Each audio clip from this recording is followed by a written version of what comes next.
Celtic are back in the Final Four of the Premier Sports Cup, and the fans are starting to believe again. But before anybody gets carried away thinking about trophies, there's a big derby looming in the semi-final, and it's Rangers at Hampden, early November. It's the kind of fixture that defines seasons, but Celtic come into it on the back of a 4-0 win over Partick Thistle that, truth be told, looked more like a glorified training session than a proper cup tie. Now, the scoreline was convincing, but the performance actually offered more reasons to be optimistic. There was fluency, urgency, and finally a sense of sharpness in the final third that had been missing for weeks. That's 6 goals across the last 3 halves of football, and while it's no reason to start singing about trebles just yet, at least now there's something tangible to build from. Looking at the lineup before kickoff, plenty of fans had that familiar feeling of frustration. Once again, it was McGregor, Hatate, and Negrin in midfield. No sign of Bernardo or Engels getting a start. Even though this felt like the ideal opportunity, a home cup tie against championship opposition. Folk were expecting a bit of rotation, maybe even hoping to rest some legs ahead of what's going to be a brutal European away day. But Brendan Rodgers stuck to his guns, and by the end of 90 minutes, you'd have to say he got it right. The midfield looked sharper, Negrin picked up 2 assists, Hatate moved the ball well, and McGregor looked a bit more like himself. Rodgers, to be fair, knew folk would be asking questions. He even brought it up himself after the match.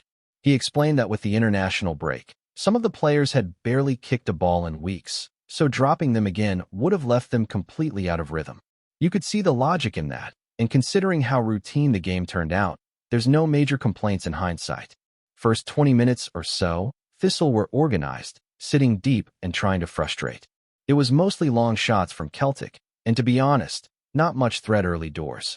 But once the first goal went in, a weird moment where nobody really knew if it had gone in or not, the floodgates opened. Young, who scored it, didn't even celebrate right away. The crowd barely reacted. It was one of those surreal moments where you're looking round going, wait, did that actually go in? But from then on, it was a cruise. The second came from a corner just a few minutes later, and the game was basically wrapped up before halftime. What stood out, though, was the way Celtic came out for the second half. No dropping the tempo, no letting Thistle back into it. Straight out, on the front foot, and the third goal was a thing of beauty. Quick interplay between Tenki and Iannicho, a tidy finish, and probably the best goal of the game. That's exactly what fans want to see: intensity, quality, and a killer instinct. Tenki, once again, was outstanding. He's only been here a couple of matches, but he already looks like the most dangerous player in the team. Every time he gets the ball, he's looking to go past people, make something happen. He's fast, direct, confident, and crucially, he's producing. The goal he scored was well-deserved, but even aside from that, he was involved in almost every attacking move. After just 2 games, it's no exaggeration to say he's already one of the first names on the team sheet. It's easy to get carried away, but that's what being a football fan is all about. You get hyped, you dream, you let yourself believe that maybe, just maybe, something exciting is starting to happen. When Tenki signed, there was a fair bit of moaning, the timing, the fee, the general negativity around the window. But he's come in and immediately lifted the place. Sometimes all it takes is one player to change the mood, and right now he looks like that guy. Of course, you can't help but think about what might have been. If he'd arrived 2 or 3 weeks earlier, maybe he plays in that Kairat tie. Maybe we're still talking about Champions League football instead of gearing up for Belgrade in the Europa. It's a brutal what-if, but that's the price of late business. That said, he's here now, and he's clearly going to be a huge player for us this season. Another big plus was Kieran Tierney getting through the full 90. First time he's done that since coming back, and while it wasn't a vintage KT performance, it was solid, especially in the first half. Rodgers mentioned afterwards how important it was mentally for him, just to know he can go the distance again. Injuries take a toll, not just physically, but in your head. There's always that voice saying, what if it goes again? And it can hold you back. But getting a full match under his belt, even in a game like this, could be a turning point. The hope now is that he can start building from here. Maybe another full shift against Hibs at Celtic Park, then gradually building up to handle 90 in a big European night. It's going to be a slow process, but it looks like he's on the right track. Cameron Carter-Vickers had a slightly off day. A couple of slack moments in possession, not quite his usual composed self. Nothing to panic about, but worth keeping an eye on, especially with the Red Star match coming up. Liam Scales was more steady and even chipped in with a goal, but the whole back line will need to be sharper midweek. Donovan on the right continues to impress. There's still rawness to his game, but he's got good instincts going forward. With Ralston back in training, there's a decision to be made, but for now, Donovan doesn't look out of place. That's a good sign. As for Negrin, bit of a strange one. Floated in and out of the match, didn't seem to be doing much. Then bang, 2 assists. That might just be who he is. Not a guy who dictates games, but someone who'll quietly rack up goals and assists over the course of the season. With Tinky grabbing the headlines, Negrin might just be that under-the-radar contributor who wins the campaign with double digits. All in all, this looked like a team that's finally finding a bit of rhythm again. Rodgers has clearly steadied the ship. After all the drama of the past few weeks, from poor form to off-pitch protests, the mood is shifting. There's still a long road ahead, but at least now, the football's starting to speak for itself. And with new names stepping up, belief is slowly creeping back in. When you think about how things were just a couple of weeks ago, poor results, fans turning on the board, confusion on the pitch, it's actually quite impressive how quickly Brendan Rodgers seems to have brought a bit of calm back to Celtic Park. The wins over Kilmarnock and now Partick Thistle weren't just important because of the points or progression, but because of the way the team performed. There's been more energy, more purpose, and maybe most importantly, more clarity. You can start to see what we're trying to do again, even if there's still a lot of work ahead. Now, let's not get ahead of ourselves. These results came against a Kilmarnock side at home and a championship team in the cup. The real test comes midweek away to Red Star Belgrade, or to use their proper name, Crvena Zvezda. That's a massive European tie, the kind that really shows where your team is at. You can cruise past Partick Thistle all you want, but it's in nights like the one coming up in Belgrade that you see what this team's made of.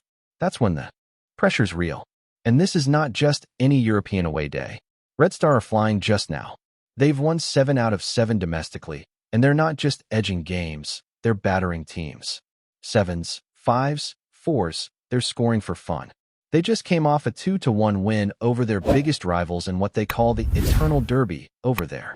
It's a hostile place to go, and make no mistake, Celtic will need to be absolutely switched on from the first minute if there's going to be any chance of coming away with a result. But there is a bit of confidence in the air. You can sense it among the fans. Cautious optimism maybe, but optimism nonetheless.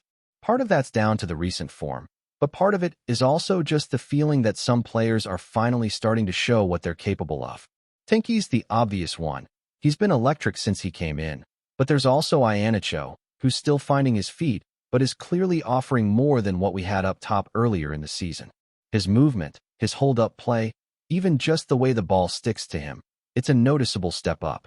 There's chemistry starting to build in that front line, and if it clicks, it could be special. What's been refreshing is seeing Celtic actually start to look dangerous again.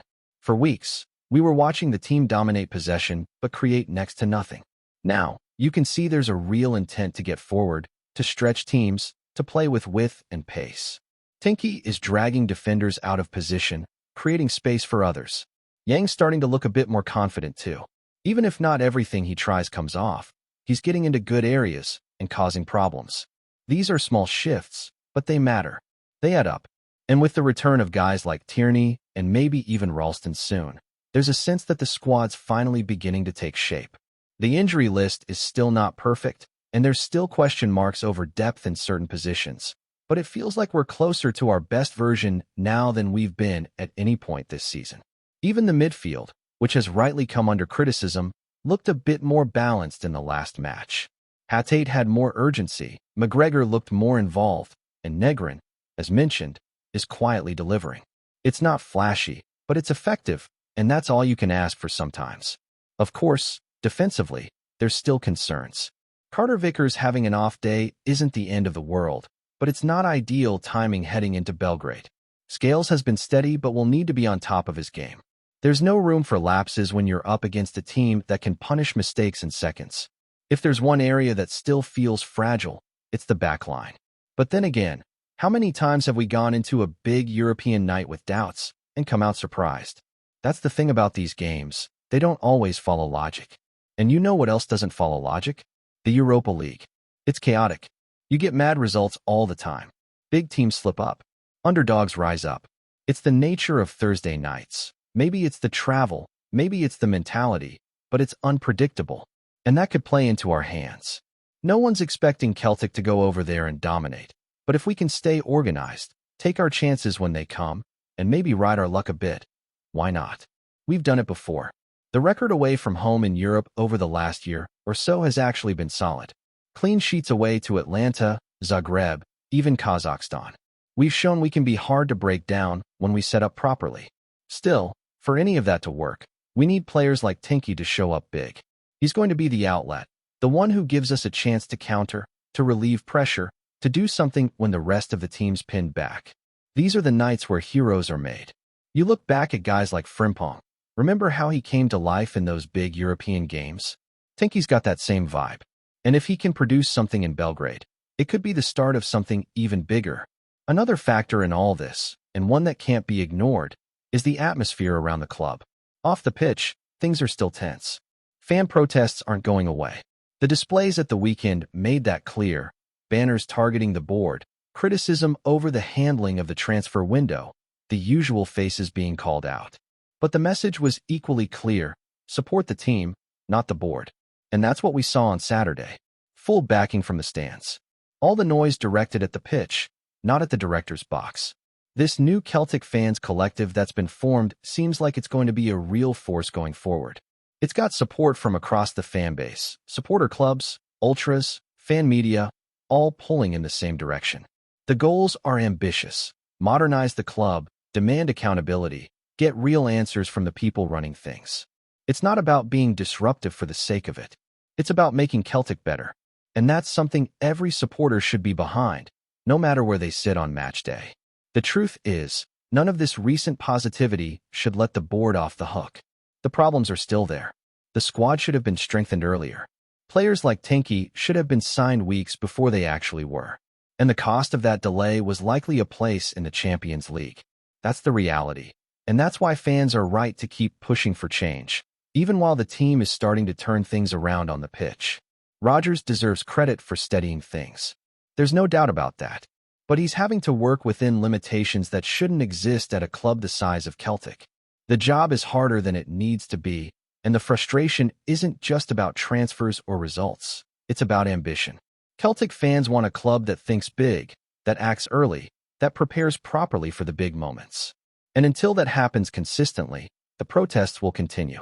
Before we proceed, subscribe to our channel and enable notifications to receive all exclusive news about Celtic FC. Don't miss any details about your favorite team. It's extremely important for Celtic FC fans.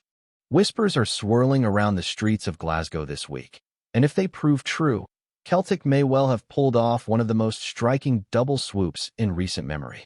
The rumor mill is churning at full pace, and the names being linked are enough to raise eyebrows even among the most skeptical of supporters: Lawrence Shankland and Glenn Kamara. A powerful striker with an eye for goal and a midfielder known for his calm authority, the pair would bring both fire and balance to a squad already brimming with ambition. Shankland's name has long been associated with speculation, his scoring touch making him a constant subject of transfer gossip. The notion of him pulling on the green and white hoops, however, carries a different kind of weight.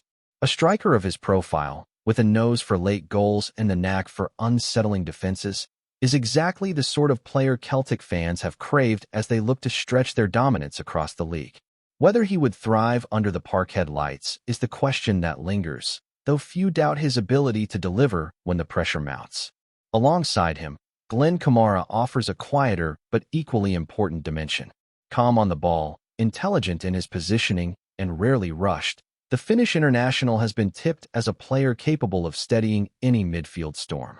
Whispers from those close to the deal suggest he sees Celtic as a platform not only to win silverware, but to showcase his talents on the grander European stage. For the Hoops, such a presence could be invaluable, particularly in nights where composure becomes the difference between triumph and collapse. Of course, these are still murmurs, the sort of chatter that spreads from pub corners to social media threads before anyone from the club is willing to place their name upon it. Yet, the excitement is palpable. Fans are already debating how the two would slot into the side, some daring to imagine a partnership that could tilt the balance of the league even further in Celtic's favor. Nothing is confirmed, but if the rumors are true, the champions may just have found the reinforcements to make them untouchable. Hello, fan. Don't forget to like and subscribe to the channel, as it means a lot to Celtic FC. Also, share your opinion about the news in the comments below. See you in the next video.